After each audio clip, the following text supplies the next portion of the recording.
ಇಂದಿನ ವಿದ್ಯಾರ್ಥಿಗಳು ಮಾಡುವ ಅತೀ ದೊಡ್ಡ ತಪ್ಪು ಏನು ಗೊತ್ತಾ? ಓದುವುದಕ್ಕಿಂತ ಹೆಚ್ಚು ಫಲಿತಾಂಶದ ಬಗ್ಗೆ ಚಿಂತಿಸುವುದು. ನನಗೆ ರ್ಯಾಂಕ್ ಬರುತ್ತಾ? ನಾನು ಪಾಸಾಗುತ್ತೇನಾ? ಬೇರೆಯವರು ನನ್ನನ್ನು ಮೀರಿ ಹೋಗ್ತಾರಾ? ಈ ಪ್ರಶ್ನೆಗಳು ನಿಮ್ಮ ಶಕ್ತಿಯನ್ನೇ ಕಸಿದುಕೊಡುತ್ತವೆ.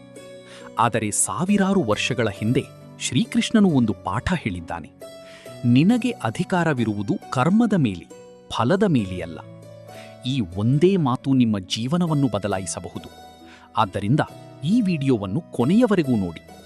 ಅಧ್ಯಾಯ 1. ಇಂದಿನ ವಿದ್ಯಾರ್ಥಿಗಳ ದೊಡ್ಡ ಸಮಸ್ಯೆ. ಇಂದು ವಿದ್ಯಾರ್ಥಿಗಳ ಬಳಿ ಪುಸ್ತಕಗಳಿವೆ, ಮೊಬೈಲ್ಗಳಿವೆ, ಇಂಟರ್ನೆಟ್ ಇದೆ. ಆದರೆ ಮನಸ್ಸಿಗೆ ಶಾಂತಿ ಇಲ್ಲ. ಓದಲು ಕುಳಿತ ತಕ್ಷಣ ಮೊಬೈಲ್ ನೆನಪಾಗುತ್ತದೆ. 5 ನಿಮಿಷ ಓದಿದರೆ ಸಾಕು, ಮನಸ್ಸು ಬೇರೆ ಕಡೆ ಓಡುತ್ತದೆ. ಇನ್ನೊಬ್ಬ ಸ್ನೇಹಿತನ ಮಾರ್ಕ್ಸ್ ನೋಡಿ ತಮ್ಮನ್ನು ತಾವೇ ಕಡಿಮೆ ಎಂದುಕೊಳ್ಳುತ್ತಾರೆ. ಸೋಷಿಯಲ್ ಮೀಡಿಯಾದಲ್ಲಿ ಬೇರೆಯವರ ಯಶಸ್ಸನ್ನು ನೋಡಿ ತಮ್ಮ ಕನಸುಗಳ ಮೇಲೆಯೇ ಅನುಮಾನ ಪಡುತ್ತಾರೆ. ಈ ರೀತಿ ಬದುಕಿದರೆ ಸಾಧನೆ ಸಾಧ್ಯವಿಲ್ಲ. ಅಧ್ಯಾಯ 2. ಶ್ರೀಕೃಷ್ಣನ ಮೊದಲ ಪಾಠ.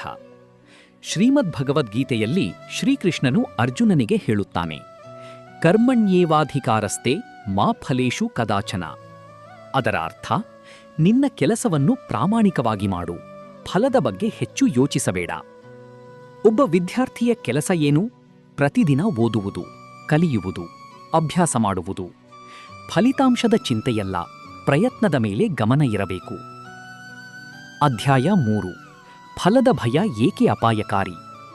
ಪರೀಕ್ಷೆಗೆ ಮುಂಚೆಯೇ ಹಲವರು ಸೋತುಬಿಡುತ್ತಾರೆ. ಏಕೆ? ಭಯ. ನನಗೆ ಆಗಲ್ಲ, ನಾನು ಫೇಲ್ ಆಗ್ತೀನಿ, ಅವರು ನನ್ನಗಿಂತ ಬುದ್ಧಿವಂತರು. ಈ ಯೋಚನೆಗಳು ನಿಮ್ಮ ಮೆದುಳಿನ ಶಕ್ತಿಯನ್ನೇ ಕಡಿಮೆ ಮಾಡುತ್ತವೆ. ಶ್ರೀಕೃಷ್ಣ ಹೇಳುವುದು, ಮೊದಲು ಭಯವನ್ನು ಗೆಲ್ಲು, ಆಮೇಲೆ ಜಗತ್ತನ್ನೇ ಗೆಲ್ಲಬಹುದು. ಅಧ್ಯಾಯ 4. ಹೋಲಿಕೆ ಬಿಡಿ. ಒಬ್ಬ ವಿದ್ಯಾರ್ಥಿ 6 ಗಂಟೆ ಓದುತ್ತಾನೆ, ಇನ್ನೊಬ್ಬ 12 ಗಂಟೆ ಓದುತ್ತಾನೆ. ಇದು ಮುಖ್ಯವಲ್ಲ. ಮುಖ್ಯವಾದದ್ದು, ನೀವು ನಿನ್ನಗಿಂತ ಇಂದು ಉತ್ತಮವಾಗಿದ್ದೀರಾ? ನಿಮ್ಮ ನಿಜವಾದ ಸ್ಪರ್ಧೆ ನಿಮ್ಮೊಂದಿಗೇ ಇರಬೇಕು, ಬೇರೆಯವರ ಜೊತೆಯಲ್ಲ. ಅಧ್ಯಾಯ 5. ಶಿಸ್ತು. ಪ್ರೇರಣೆ 2 ದಿನ ಮಾತ್ರ ಇರುತ್ತದೆ, ಆದರೆ ಶಿಸ್ತು ಜೀವನ ಪೂರ್ತಿ ಜೊತೆಯಲ್ಲಿರುತ್ತದೆ. ಪ್ರತಿದಿನ ಒಂದೇ ಸಮಯಕ್ಕೆ ಎದ್ದೇಳಿ, ಓದಿ, ಬರೆಯಿರಿ, ಪುನರಾವರ್ತನೆ ಮಾಡಿ. ಇದನ್ನೇ ಶ್ರೀಕೃಷ್ಣ ಕರ್ಮಯೋಗ ಎಂದು ಹೇಳುತ್ತಾನೆ. ಅಧ್ಯಾಯ 6. ಸೋಲು ಬಂದಾಗ. ಸೋತರೆ ಏನು ಮಾಡಬೇಕು? ಬಹಳ ವಿದ್ಯಾರ್ಥಿಗಳು ಅಲ್ಲೇ ನಿಲ್ಲುತ್ತಾರೆ.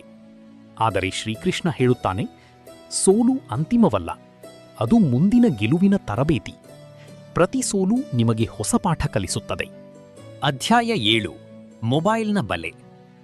ಇಂದು ವಿದ್ಯಾರ್ಥಿಗಳ ಸಮಯವನ್ನು ಕದಿಯುವ ದೊಡ್ಡ ಶತ್ರು ಮೊಬೈಲ್. ಒಂದು ವಿಡಿಯೋ, ಇನ್ನೊಂದು ವಿಡಿಯೋ, ನಂತರ 1 ಗಂಟೆ ಮುಗಿದಿರುತ್ತದೆ. ನೀವು ಮೊಬೈಲನ್ನು ನಿಯಂತ್ರಿಸದಿದ್ದರೆ ಒಂದು ದಿನ ಮೊಬೈಲ್ ನಿಮ್ಮ ಜೀವನವನ್ನೇ ನಿಯಂತ್ರಿಸುತ್ತದೆ. ಅಧ್ಯಾಯ 8. ಆತ್ಮವಿಶ್ವಾಸ. ನಿಮ್ಮ ಮೇಲೆ ನಿಮಗೆ ನಂಬಿಕೆ ಇರಬೇಕು. ಬೇರೆಯವರು ನಂಬಿದರೆ ಯಶಸ್ಸು ಸಿಗುವುದಿಲ್ಲ. ಮೊದಲು ನೀವು ನಿಮ್ಮನ್ನು ನಂಬಬೇಕು. ಶ್ರೀಕೃಷ್ಣ ಅರ್ಜುನನಿಗೆ ಮೊದಲು ಆತ್ಮವಿಶ್ವಾಸವನ್ನೇ ಕೊಟ್ಟನು, ನಂತರ ಯುದ್ಧ ಗೆಲ್ಲಿಸಿದನು. ಅಧ್ಯಾಯ 9. ಪ್ರತಿದಿನದ ಅಭ್ಯಾಸ. ಪ್ರತಿದಿನ ಕೇವಲ 1% ಉತ್ತಮವಾಗಿರಿ. ಒಂದು ದಿನವೂ ವ್ಯರ್ಥ ಮಾಡಬೇಡಿ. ಚಿಕ್ಕ ಚಿಕ್ಕ ಪ್ರಯತ್ನಗಳೇ ದೊಡ್ಡ ಯಶಸ್ಸನ್ನು ನಿರ್ಮಿಸುತ್ತವೆ. ಅಧ್ಯಾಯ 10. ಯಶಸ್ಸಿನ ನಿಜವಾದ ಅರ್ಥ. ಯಶಸ್ಸು ಎಂದರೆ ಕೇವಲ ಹಣವಲ್ಲ. ಯಶಸ್ಸು ಎಂದರೆ ನಿಮ್ಮ ಕನಸುಗಳನ್ನು ಸಾಧಿಸುವುದು, ನಿಮ್ಮ ತಂದೆ ತಾಯಿಯ ಕಣ್ಣಲ್ಲಿ ಸಂತೋಷ ನೋಡುವುದು, ನಿಮ್ಮ ಶ್ರಮಕ್ಕೆ ಗೌರವ ಸಿಗುವುದು. ವಿದ್ಯಾರ್ಥಿಗಳೇ, ಇಂದು ಈ ವಿಡಿಯೋದಿಂದ ಒಂದು ಮಾತನ್ನು ಮಾತ್ರ ನೆನಪಿಡಿ. ಕರ್ಮದ ಮೇಲೆ ಗಮನ ಕೊಡು, ಫಲದ ಮೇಲೆ ಅಲ್ಲ. ಪ್ರತಿದಿನ ಪ್ರಾಮಾಣಿಕವಾಗಿ ಓದಿ, ಸಮಯವನ್ನು ಗೌರವಿಸಿ, ಭಯವನ್ನು ಬಿಡಿ, ಹೋಲಿಕೆಯನ್ನು ನಿಲ್ಲಿಸಿ, ಶಿಸ್ತನ್ನು ಜೀವನದ ಭಾಗವಾಗಿಸಿಕೊಳ್ಳಿ. ನಿಮ್ಮ ಯಶಸ್ಸನ್ನು ಯಾರೂ ತಡೆಯಲು ಸಾಧ್ಯವಿಲ್ಲ. ಕೊನೆಗೆ ಶ್ರೀಕೃಷ್ಣನ ಈ ಅಮೂಲ್ಯ ಸಂದೇಶವನ್ನು ಮತ್ತೊಮ್ಮೆ ನೆನಪಿಸಿಕೊಳ್ಳಿ. ಕರ್ಮಣ್ಯೇವಾಧಿಕಾರಸ್ತೆ ಮಾ ಫಲೇಷು ಕದಾಚನ.